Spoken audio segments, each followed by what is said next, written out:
Hi everyone, you'll know me I suppose. My name's Miss Curving and I'm the head of library, and I'm going to share with you some of my favourites, and I know I'm a little bit nostalgic here and I hope you will not worry about that too much. But you may have read The Witches by Roald Dahl when you're in primary school, but I recommend a reread.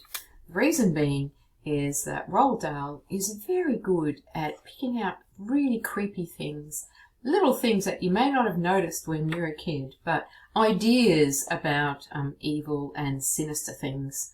And in The Witches, which is an incredible story, with lots of kind of supernatural things going on. But the thing that used to really grip me when I was reading this was that he said, you could be sitting next to a witch and never know it. They look just like ordinary women, but they're extremely dangerous to children. Luckily for the boy in this story, though, his grandmother knows what to look out for, and I recommend this as a really entertaining reread if you are a fan of someone who really knows how to write. So here are my next recommendations.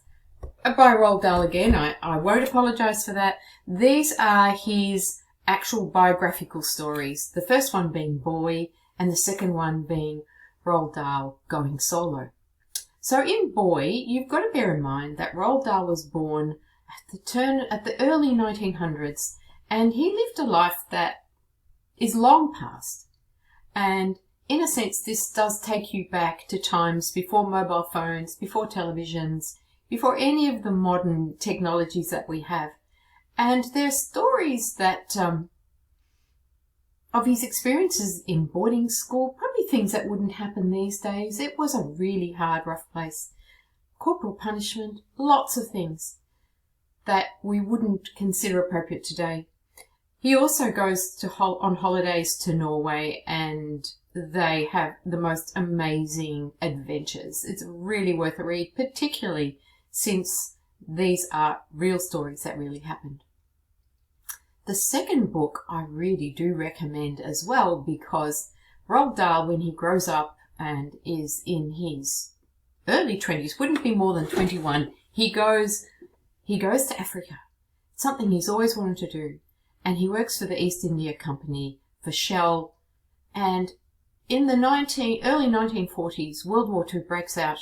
And interestingly enough, he becomes a pilot. He has no flying experience and has only a few weeks training before he's thrown into the World War II air battles over the Mediterranean. And I really recommend this read because it's full of adventure, unbelievable things, and not for the faint-hearted, because he does manage to survive a few very serious plane crashes. So well worth a read.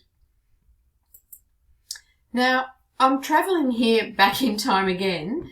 This has to be one of the most popular books written in the 90s by Douglas Adams. It was a radio play to begin with, and so popular that the BBC made a TV series of it, and it is full of the most amazing one-liners. Basically what happens in this Hitchhiker's Guide to the Galaxy is that, and allow me to read it out to you, people of Earth, your attention please. This is a prosthetic Vogon Jeltz of the Galactic Hyperspace Planning Council. Plans for development of the outer-lying regions of the galaxy require the building of a hyperspatial express route through your star system, and regrettably, your planet, and this is Earth, is scheduled for demolition. And the two characters that you see here, Arthur and Ford Prefect, travel through the galaxy with a little tiny instrument they call the Hitchhiker's Guide to the Galaxy. It is a real hoot. It is funny. It is clever. And by the way, if you want to see the original BBC version, we actually have it in the library. You can borrow the DVD set, and I recommend it wholeheartedly. Last but not least, I'm going to show you a little treasure that I own. It's called a Kobo. And why is it a treasure? It's a treasure because it's actually got, let me show you, hundreds and hundreds of books on it. And I love taking it with me And it is so easy to get material on it, especially since these days many of these are absolutely free. Many stories you can download, especially the classics, are free for you. And you'll never be bored. You could be on one day on a plane again, or you could be traveling in the car. You could just be reading in your bed, and you've got hundreds of stories to choose from. I do recommend an e-reader. And don't forget, we've got lots of audio and e-reads on our library homepage. So thanks for your attention, and I hope to see you really soon at school. Bye for now.